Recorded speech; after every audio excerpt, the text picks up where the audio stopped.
الرقیب اس کا معنی ہوتا ہے ایسی نگرانی کرنے والا جس کی نگرانی جو ہے وہ سیکنڈ کے 1000ویں حصے کے برابر بھی چوک نہ جائے، اس کی نگرانی سے کوئی مسلسل نگرانی، اس کو الرقیب کہا جاتا ہے۔ لیکن یہی رقیب جو ہے اللہ معاف فرمائے اردو میں جب شاعروں کے پاس آیا تو اس کا ترجمہ انہوں نے دشمن کر ڈالا۔ ذکرکم یہ وہ کتاب ہے جس میں تمہارا ذکر ہے۔ ہم نے دنیا کی ساری وہ کتابیں پڑھی جس میں ہمارا کہیں تذکرہ نہیں تھا، مصنف کا کوئی مضمون تھا وہ بیان کر رہا تھا، اس نے طبیعیات کو بیان کیا، اس نے علم کیمیا کو بیان کیا، اس نے علم منطق کو بیان کیا، جو علوم تھے وہ مصنف بیان کر رہا تھا اور اس کے خیالات کو میں پڑھ رہا تھا۔ اس میں میری پوری زندگی میں نے گزار دیا اور میرے رب نے میرے لیے ایک ایسی کتاب نازل فرمائی جس میں میں عنوان تھا، میرا تذکرہ تھا۔ میرے رب نے ارشاد فرمایا لقد انزلنا الیکم کتابا فیہ ذکرکم، ہم نے تمہاری طرف ایک ایسی کتاب نازل فرمائی جس میں تمہارا تذکرہ ہے۔ افلا تعقلون، عقل سے کام نہیں لو۔ یہ قرآن کا احترام اللہ کا احترام ہے، قرآن کی بے احترامی اللہ کی بے احترامی ہے۔ اس کا احترام تو تم پر فرض ہے، لیکن یہ احترام نہیں ہے، یہ بے احترامی ہے جس کو تم نے احترام کا نام دیا۔ اس کو گھر میں اتنی اونچی جگہ پر رکھ دو کہ 11 مہینے کے بعد سیڑھی لگا کے اس کو اٹھا۔ کیا آپ نے آئیڈیا بتایا، ماشاءاللہ۔ پہلی 2 رکعت کی نیت باندھا تھا، کیا جا گیا۔ حضرت نے فرمایا پھر تم نے کیا کیا؟ کیا تھا؟ میں نے نماز پوری کیا، ماشاءاللہ، نماز توڑ تھوڑی دیا میں نے، میں بڑا متقی آدمی ہوں، نماز پوری کیا۔ اس کے بعد جا کے یاد آ گیا، پھر نہ بھول جائے، کھود کے نکالا اور حفاظت سے رکھ کے پھر آرام سے سو گئے۔ امام صاحب پھر مسکرائے، فرمایا بڑا غلط کیا تھا۔ آدمی کوئی چیز بھولتا ہے تو اس میں شیطان کے اثرات ہوتے ہیں، شیطان کے اثر سے آدمی کوئی چیز بھولتا ہے۔ اب جب وہ بھول گیا تو شیطان کے اثر سے، شیطان بہت خوش تھا کہ تو اس میں پریشان ہے۔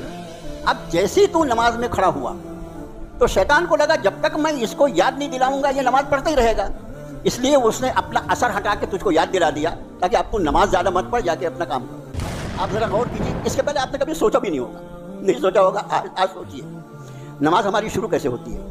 اللہ اکبر، تکبیر تحریمہ یہی ہے نا، اللہ، سب سے پہلے کس کا نام ہے؟ اللہ کا۔ نماز ختم کہاں پر ہوتی ہے؟ السلام علیکم ورحمۃ اللہ، کس کا نام آیا؟ اللہ کا۔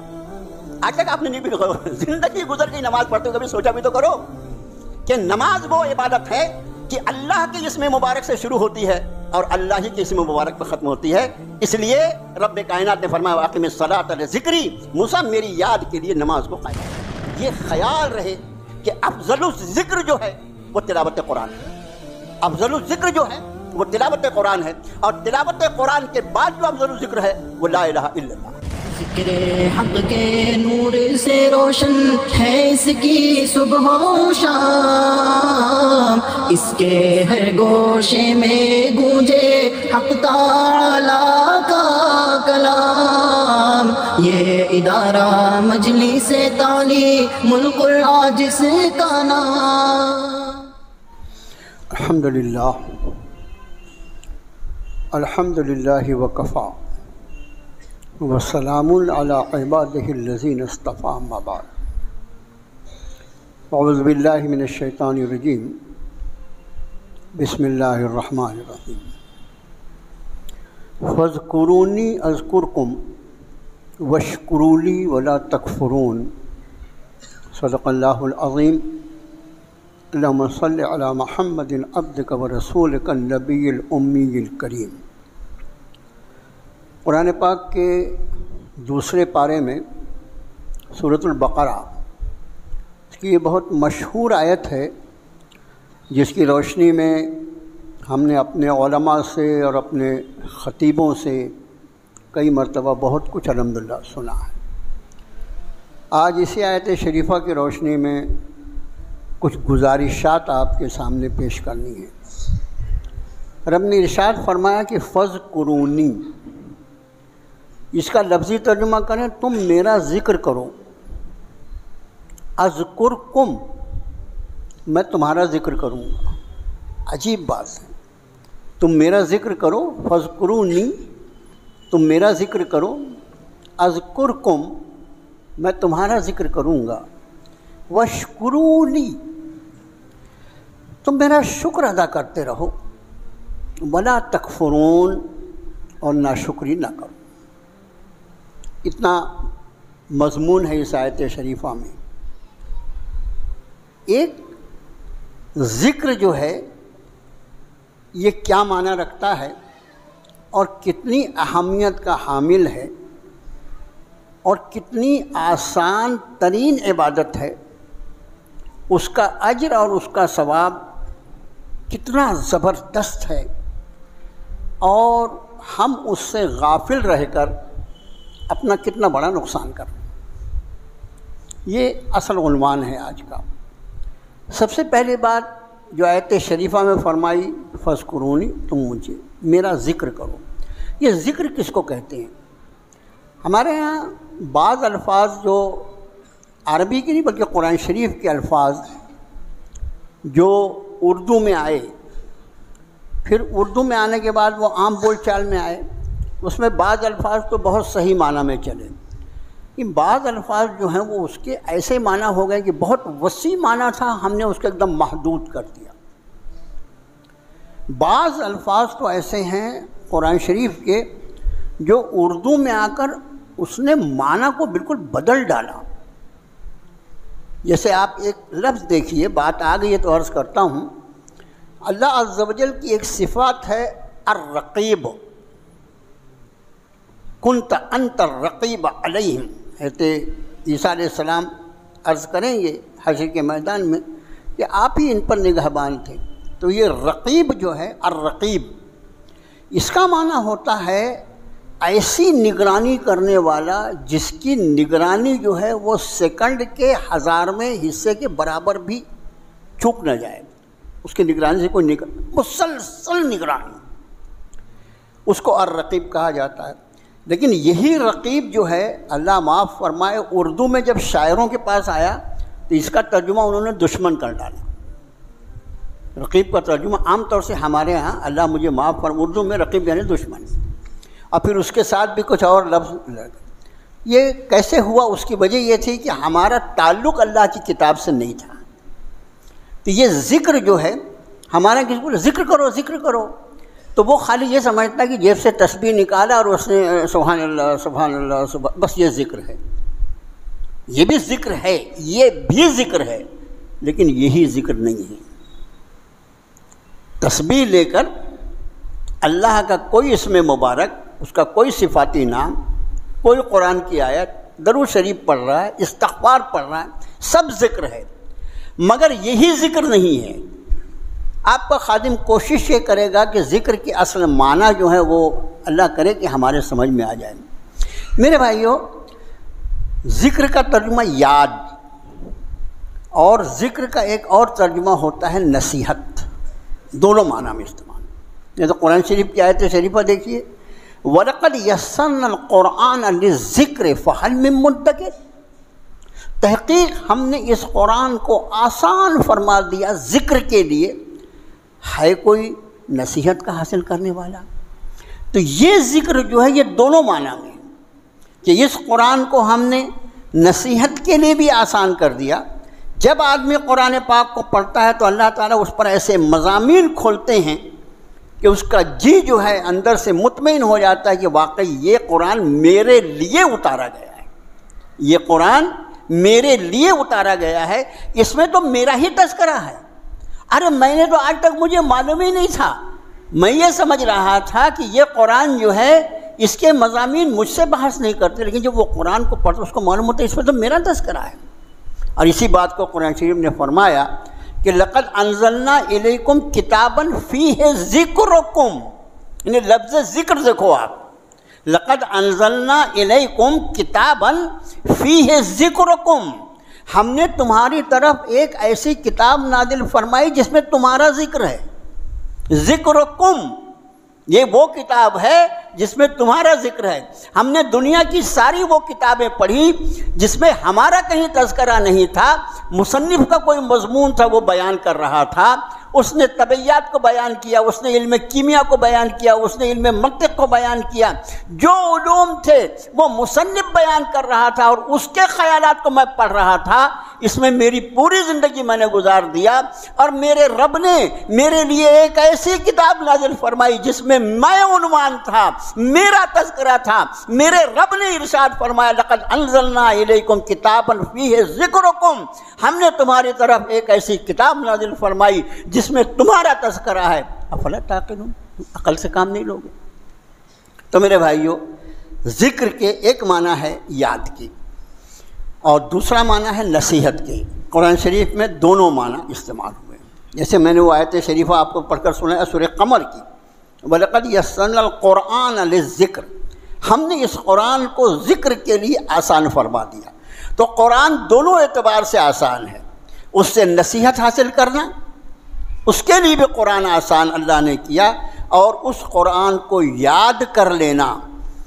آج اللہ کی اس زمین پر صرف اللہ کی ایک ہی کتاب ہے القرآن جس کے حفاظ پائے جاتے ہیں، ورنہ نام کے لیے تو اور بھی اللہ کی کتابیں یہاں موجود۔ نام کے لیے اس لیے عرض کر رہا ہوں، اس پہ خیال رکھیں ورنہ مجھ پر ہی آپ فتویٰ لگا لیں۔ نام کے لیے اس لیے عرض کر رہا ہوں کہ باقی جو کتابیں اس کے پہلے نازل فرمائی گئی تھیں وہ اپنی اصلی شکل میں نہیں ہیں۔ ہم تورات پر ایمان رکھتے ہیں، اس تورات پر جو اللہ نے جناب موسیٰ کو عطا فرمایا تھا۔ ہم انجیل پر ایمان رکھتے ہیں، اس انجیل پر جو جناب عیسیٰ پر نازل کی گئی تھی۔ ہم زبور پر ایمان رکھتے ہیں، اس زبور پر جو حضرت داؤد علیہ السلام کو عطا فرمایا تھا۔ ہم صحف ابراہیمی پر ایمان رکھتے ہیں، وہ صحیفے جو حضرت ابراہیم کو عطا فرمائے گئے تھے۔ لیکن تم آج کسی تورات اور زبور کو لا کر یہ کہو کہ ہم اس پر ایمان رکھتے ہیں، اس میں تو تمہارے قصے کہانیاں اور تمہاری اتنے سارے لڑائی جھگڑے اس میں تم نے شامل کر دیے کہ ڈھونڈ کے پتہ ہی نہیں لگتا کہ اس میں کلام الہی کیا ہے اور کلام بندہ کیا ہے۔ ہاں، یہ میرے رب کا وعدہ تھا جس نے فرمایا تھا اِنَّا نَحْنُ نَزَّلْنَا الذِّكْرَ وَإِنَّا لَهُ لَحَافِظُونَ۔ ہاں، اس ذکر کو، اس نصیحت ناموں کو ہم نے نازل کیا، اس قرآن کو ہم اس کی حفاظت فرمائیں گے۔ چونکہ ایسی کوئی آیت پچھلی کتابوں میں موجود نہیں تھی، ان کتابوں کی حفاظت ان امتوں کے ذمے تھی جن کے وہ کتاب اللہ نے عطا فرمائی تھی، اور اس آخری کتاب کی ذمہ داری اللہ نے اپنے حوالے کر لی۔ ہم نے اس نصیحت نامے کو نازل کیا، ہم اس کی حفاظت فرمائیں گے، اور بس اس کی حفاظت کا غیبی انتظام یہ ہے کہ ایک طرف تو قرآن پاک مصحف مبارک میں موجود ہے سارے مسلمانوں کے گھروں میں، یہ ایک دوسری بات ہے کہ رمضان کے علاوہ وہ کھولا نہیں جاتا، یہ دوسری بات ہے۔ قرآن سب کے گھر میں موجود ہے، عام طور سے رمضان میں کھولا جاتا ہے، اس کا ہم اتنا ادب اور احترام کرتے ہیں۔ ارے قرآن کا احترام اللہ کا احترام ہے، قرآن کی بے احترامی اللہ کی بے احترامی ہے۔ اس کا احترام تو تم پر فرض ہے، لیکن یہ احترام نہیں ہے، یہ بے احترامی ہے جس کو تم نے احترام کا نام دیا۔ اس کو گھر میں اتنی اونچی جگہ پر رکھ دو کہ 11 مہینے کے بعد سیڑھی لگا کے اس کو اتارنا پڑے۔ جو روز پڑھنے کی کتاب تھی، اور پھر باقی روزانہ میں کیا پڑھ رہا ہوں وہ مجھے بھی معلوم ہے، آپ کو بھی معلوم ہے، اس پر اگر بات کی جائے تو سب کو بہت برا لگ جائے۔ میرے بھائیوں، اب اصل جو لفظ ذکر ہے جس کے معنی یاد اور نصیحت دونوں معنی ہیں، یہ ذکر جو ہے اس کی 3 شکلیں ہیں۔ ذکر جو ہے اس کی 3 شکلیں ہیں یاد کرنے کی۔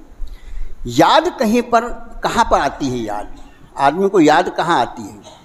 یاد آتی ہے دل میں۔ اچھا، اس کی مثال تو اتنی ساری مثال ہے نا، یہ اس آدمی کے سمیت اتنی مثالیں ہیں۔ دیکھو، ہم نماز میں کھڑے ہوتے ہیں، اللہ اکبر، اللہ کے سامنے کھڑے ہو گئے، اور اس کے بعد چاہے ہماری اپنی انفرادی نماز ہو، ہم تلاوت کر رہے ہوں، ہم کر رہے ہیں، یا اجتماعی نماز ہو، جماعت کی نماز ہو، امام صاحب تلاوت کر، امام صاحب کی نماز میں تو اور فری ہے۔ اور اس وقت ہمارا جسم مسجد میں ہوتا ہے، حالت نماز میں ہوتا ہے، اور ہمارا دل میں کون سا خیال نہیں آتا؟ ساری بھولی بسری باتیں جو ہے وہ حالت نماز میں ہی یاد آتی ہیں۔ اس پہ ایک لطیفے جیسی بات، امام ابو حنیفہ رحمۃ اللہ علیہ کے دور میں اس وقت یہ پیسہ کوڑی رکھنے کا جو نظم ہے، آج کل تو ماشاء اللہ بینک میں رکھ دیا، آدمی بے خراٹے لے کے سو رہا ہے۔ یہ سارا کوئی انتظام تھا نہیں. جو بھی پیسہ کوڑی ہے گھر ہی میں کوئی دیوار میں اس کو گڑھا کر کے اس کو چھپا کے رکھ رہا ہے, کوئی زمین میں گاڑ کے رکھ رہا ہے. بڑے بڑے مکان ہوتے تھے, مٹی کے مکان تھے. ایک صاحب جو تھے انہوں نے اپنی اچھی خاصی رقم, اب وہ سونے چاندی کی جیسی شکل ہو, اس کو اپنے گھر کے کسی کمرے میں گاڑ دیا حفاظت کے نقطۂ نظر سے. مگر اس کے بعد کئی دن کے بعد جب اس کی ضرورت پیش آئی تو ان کو خیال ہی نہیں آ رہا کہ اللہ پاک میں نے کون سے کمرے میں گاڑا ہوں اس کو. اب مکان جو ہے وہ 10-10 20-20 کمرے کا, اپنے جیسے 10 بائی 10 میں تھوڑی رہتے تھے وہ لوگ. ان کو یاد ہی نہیں آ رہا ہے. بہت کئی دن تک سوچا, سمجھ میں نہیں ہے. ان کو امام صاحب کو اللہ نے بڑا نوازا ہے, حضرت سے چل کے پوچھتا ہوں. گئے وہ, حضرت میرا ایک معاملہ پیش آیا, لوگ تو آپ سے فقہی مسائل پوچھتے ہیں, اللہ نے آپ کو اس کے لیے, لیکن میرا ایک ایسا ذاتی مسئلہ ہے. میں گھر میں اپنا کا خزانہ جو ہے وہ بہت ساری رقم تھی, اس کو گاڑ دیا میں نے گھر میں. یاد ہی نہیں آ رہا ہے کہ کون سے کمرے میں گاڑا ہوا. میں پورا گھر تو نہیں کھودوں گا, اتنا بڑا گھر. امام صاحب نے مسکرا کر فرمایا تم آج رات میں عشاء کے بعد نفل پڑھو, عشاء کے بعد نفل کی نیت کرو. ٹھیک ہے. انہوں نے نماز عشاء پڑھی, گھر گئے اور اس کے بعد نفل کی نیت کر کے کھڑے ہوئے. اب وہ جیسے ہی انہوں نے نفل کی نیت کر کے نیت باندھا, 2 منٹ میں ان کو خیال آ گیا کہ کون سے کمرے میں خزانہ دفن ہے. انہوں نے جلدی جلدی انا اعطیناک والعصر سے نماز پوری کی, اور یاد آ گیا تھا, اپنی چراغ بتی لے کے گئے, اس کو کھودا نکالا اور الحمدللہ یاد آ گیا, آرام سے سو گئے. اگلے دن شکرانے کے لیے پہنچے حضرت امام صاحب رحمۃ اللہ علیہ کے پاس. بتایا حضرت کیا آپ نے آئیڈیا بتایا, ماشاء اللہ پہلی 2 رکعت کی نیت باندھا تھا کہ یاد آ گیا. حضرت نے فرمایا پھر تم نے کیا کیا؟ کیا تھا, میں نے نماز پوری کیا. ماشاء اللہ, نماز توڑ تھوڑی دیا میں نے, میں بڑا متقی آدمی ہوں. نماز پوری کیا, اس کے بعد جا کے یاد آ گیا تو میں نے پھر نہ بھول جائے, کھود کے نکالا اور حفاظت سے رکھ کے پھر آرام سے سو گیا. امام صاحب پھر مسکرائے, فرمایا بڑا غلط کیا تم نے. ارے جب اللہ نے تم کو خزانہ تم کو یاد آ گیا تھا تو تمہارا کام تھا کہ تم بقیہ رات بھی اللہ کی عبادت میں گزارتے, شکرانے کے طور پر سو گئے تم. اس کو فوراً خیال آیا کہ واقعی اتنا پریشان تھا تو مجھ پہ ضروری یہی تھا. پھر امام صاحب سے انہوں نے پوچھا لیکن حضرت یہ بتائیے کہ آپ نے یہ جو فارمولہ بتایا کہ نماز کی نیت کر لے تو اس کو یاد آ جائے گا, یہ کیا پیچھے اس کی وجہ کیا ہے؟ فرمایا دیکھو, آدمی کوئی چیز بھولتا ہے تو اس میں شیطان کے اثرات ہوتے ہیں. شیطان کے اثر سے آدمی کوئی چیز بھولتا ہے. اب جب وہ بھول گیا تو شیطان کے اثر سے, شیطان بہت خوش تھا کہ تو اس میں پریشان ہے. اب جیسے ہی تو نماز میں کھڑا ہوا تو شیطان کو لگا جب تک میں اس کو یاد نہیں دلاؤں گا یہ نماز پڑھتا ہی رہے گا, اس لیے اس نے اپنا اثر ہٹا کے تجھ کو یاد دلا دیا تاکہ اب تو نماز زیادہ مت پڑھ, جا کے اپنا کام کر. تو ذکر جو ہے وہ ہے اللہ کی یاد, اور اللہ کی یاد کا سب سے پہلا مرکز جو ہے وہ قلب ہے. جیسا میں نے آپ سے عرض کیا کہ ہماری نمازیں دیکھو, ہماری نمازوں میں ساری بھولی بسری یادیں جو ہیں وہ نماز میں یاد آتی ہیں. تو میرے بھائیوں, یہ دل کے اندر اللہ کو یاد کرنا یہ ذکر قلبی کہلاتا ہے. یہ دل کو قلب کہتے ہیں, یہ ذکر قلبی ہے. پھر یہ جو اللہ کی ذکر, اللہ کی یاد اس کے دل میں اللہ کے فضل و کرم سے آئی, اس ذکر کو زبان سے ادا کرنا, اس لیے کہ اپنے خیالات کو الفاظ کی شکل دے دینا یہ زبان کا کام ہے. تو پھر زبان سے بھی اللہ کا اسم مبارک لینا جو ہے یہ ذکر لسانی کہلاتا ہے. یہ 2 ذکر تو آپ سمجھ گئے. ایک ہوتا ہے ذکر قلبی, دل میں اللہ کی یاد, اور دوسرا ہوتا ہے ذکر لسانی, زبان سے اللہ کی یاد. تیسرا ایک اور ذکر ہے, اس پر توجہ دیجیے. تیسرا ایک اور ذکر کی شکل ہے, اور وہ یہ ہے اپنے اعمال میں مختلف اعمال ہم کرتے رہتے ہیں. اپنے اعمال میں اللہ کی رضا اور ناراضگی کا خیال رکھنا، اللہ کی رضا کے اعتبار سے، اس کی خوشنودی کے اعتبار سے جتنے اعمال کیے جائیں گے وہ سارے کے سارے جو ہیں وہ ذکر عملی کہلائیں گے۔ عمل کے اعتبار سے اس نے اللہ کو یاد رکھا، اور جتنے اعمال جو ہوں گے وہ اللہ کی ناراضگی والے ہوں گے، وہ سارے کے سارے اعمال جو ہوں گے وہ اللہ کے ذکر سے غفلت والے اعمال ہوں گے۔ تو ذکر کی 3 قسمیں، ایک قسم دل میں یاد کرنا اللہ کو، دل میں بھی کبھی کبھی ذکر کرنے کی عادت ڈالو، اس طرح سے کہ زبان حرکت نہ کرے، زبان حرکت نہ کرے۔ زبان سے ذکر تو کرنا ہی ہے، لیکن کبھی کبھی خاموشی سے دل میں ذکر۔ عام طور سے ہمارے ہاں جو 4 سلسلے ہیں، بیعت و ارشاد کے 4 سلسلے مشہور سلسلے ہیں، ان سلسلوں میں بعض لوگ ایسا ذکر کرواتے ہیں جو ذکر قلبی کہلاتے ہیں، کہ آنکھ بند کر کے بیٹھ جاؤ، جس کو مراقبہ کہتے ہیں، پوری توجہ اللہ کی طرف کر کے صرف زبان سے، دل سے اللہ اللہ اللہ کہو، لیکن زبان حرکت نہ کرے، زبان حرکت نہ کرے۔ اس ذکر قلبی کو کبھی کبھی کرنے کا بعض سلسلے ایسے ہیں جو ہمیشہ اسے ذکر قلبی کے وہ تلقین کرتے ہیں، وہ ان کا اپنا مسئلہ ہے، لیکن اس ذکر قلبی کی خصوصیت یہ ہوتی ہے کہ ایسا ذکر جو صرف دل میں کیا جائے اور زبان بھی حرکت نہ کرے، یہ وہ عبادت ہوتی ہے جو اللہ اور اس کے بندے کے درمیان مخفی عبادت ہوتی ہے، اس لیے کہ یہ لکھنے والے فرشتے جو ہمارے ہیں، ہمارے اعمال کو لکھنے والے، یہ فرشتے ان اعمال کو لکھتے ہیں جو ہمارے ہاتھ پیر سے ہوتے ہیں، ان باتوں کو لکھتے ہیں جو ہماری زبان سے نکلتی ہیں۔ اب وہ زبان سے نکلنے والی بات اگر زور سے نکل رہی ہے تو بھی لکھتے ہیں، اور زبان حرکت کرے اور وہ آواز نہ بھی نکلے تو بھی فرشتے اس زبان کی حرکت کے اعتبار سے نوٹ کر لیتے کہ اپنی زبان سے کیا کہہ رہا ہے۔ یہاں تک تو ٹھیک ہے، لیکن قلب کی کیفیت جو ہے، واللہ علیم بذات الصدور، سینے کے اندر کے جو معاملات ہیں اس کو صرف اللہ جانتا ہے۔ ان فرشتوں کو بھی خبر نہیں ہوتی کہ اللہ کا یہ بندہ اپنے دل میں اللہ کو یاد کر رہا ہے، اس لیے یہ ایک ایسی عبادت ہوگی جو اسی وقت ظاہر ہوگی جب ہمارا نامہ اعمال اللہ عز و جل کی بارگاہ میں میزان میں رکھا جائے گا۔ فرشتے وہ سارے نامہ اعمال لا کر رکھ دیں گے جس میں ہمارے اعمال ریکارڈ کیے گئے ہیں، لیکن یہ ہمارا عمل ہمارے اللہ کے پاس حفاظت سے محفوظ رہے گا، اور میرا رب آخری میں ارشاد فرمائے گا چلو اس کے سارے اعمال میزان میں رکھ دیے گئے، میرے پاس اس کا ایک عمل ایسا بھی ہے جو صرف میں جانتا تھا، اس نے دل میں مجھے یاد کیا تھا، دل میں اس نے جب مجھے یاد کیا تو فرشتے بھی نہیں جانتے تھے، عمل کے نام اعمال میں لکھا بھی نہیں گیا، اور اس ذکر قلبی کو جب رکھا جائے گا میزان میں تو سارے اعمال پر وہ بھاری پڑ جائے گا۔ تو کبھی کبھی نماز کے بعد، گھر میں نوافل کے بعد، کبھی اللہ موقع عطا فرما دیں رات کے آخری حصے میں اٹھنے کی اگر توفیق ہو جائے، کبھی اس طرح سے نمازوں کے بعد خاموشی سے دل میں یہاں، تو یہ ذکر قلبی ہے۔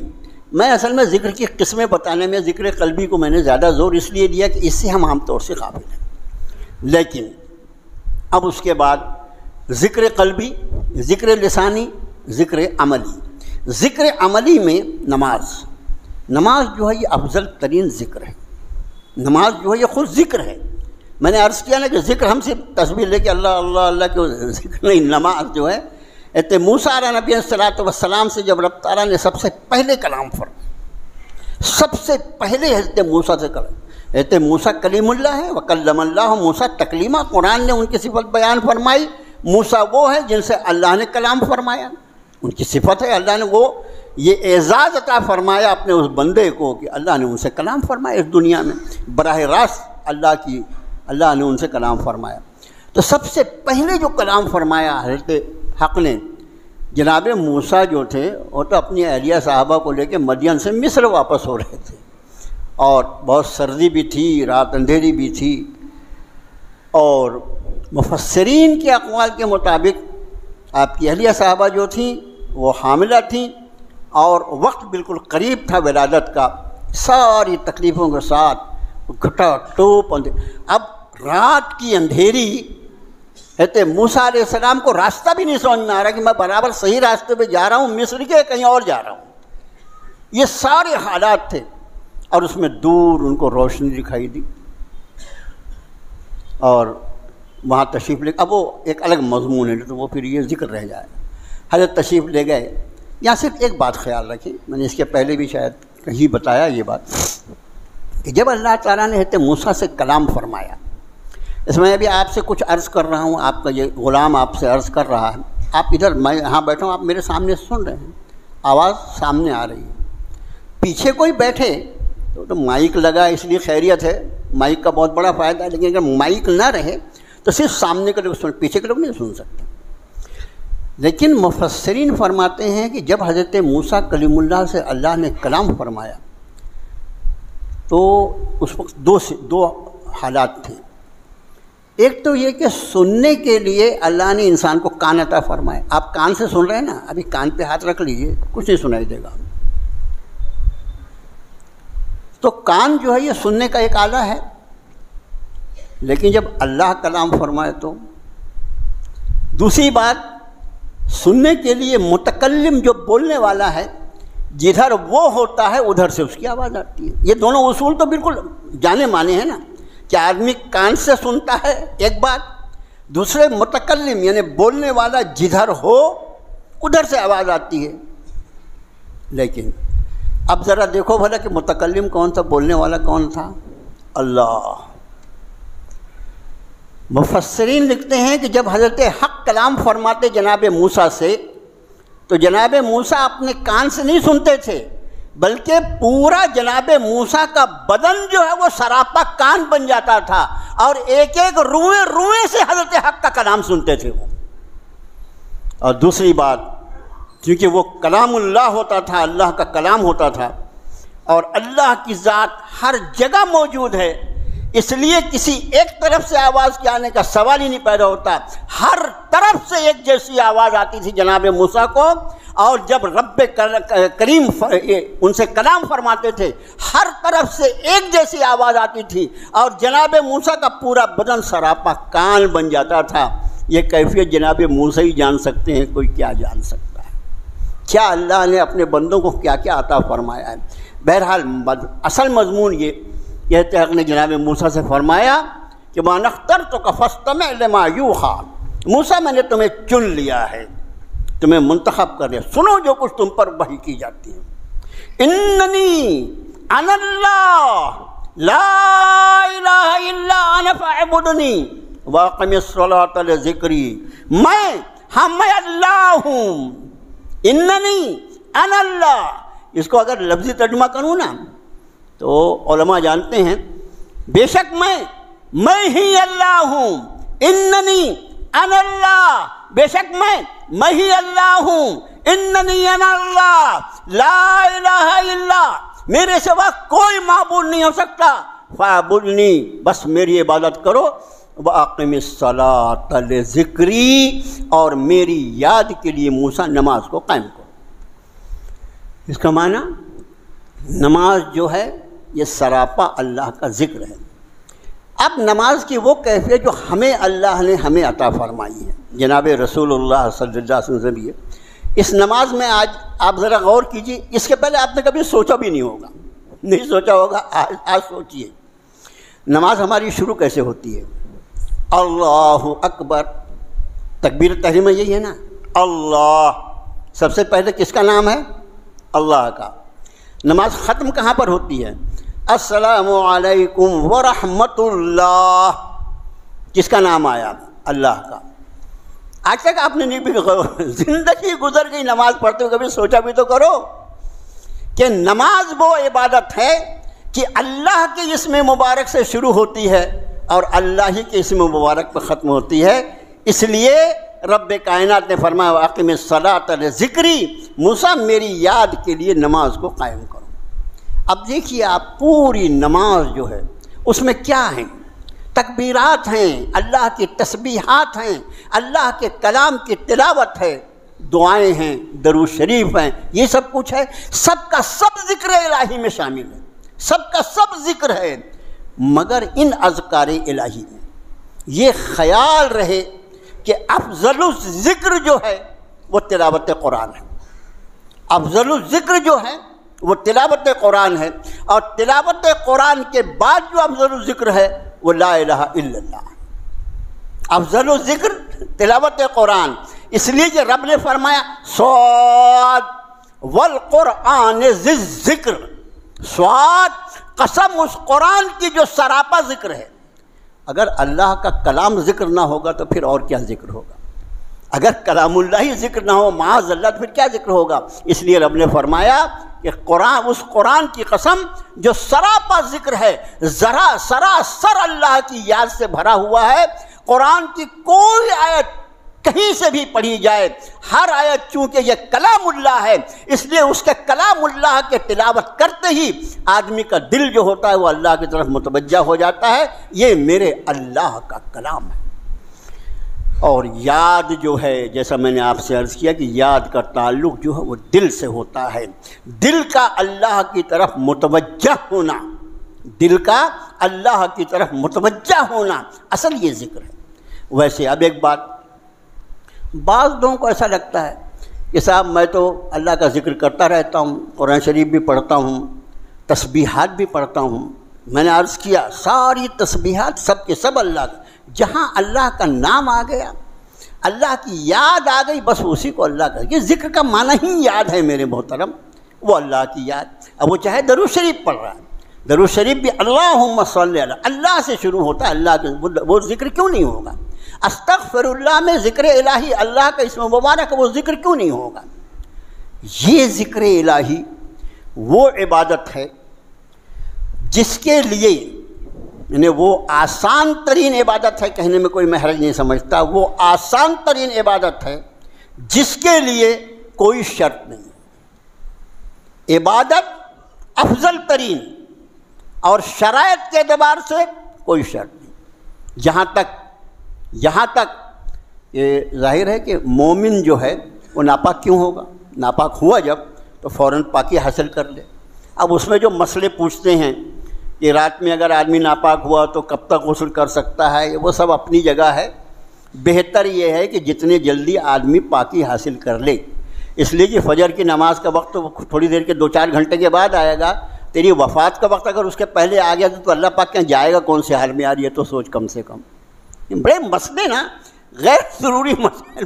اب مسئلہ پوچھنے والے کی نہیں سمجھ میں آتی کیا ارادہ علی جناب کا، یا اپنا کچھ بھی پوچھو مولانا کی گردن میں لٹکا دو، کچھ بھی ہو تو بولے مولانا نے بولے تھے اس لیے اللہ پاک میں ایسا کر کے آیا ہوں۔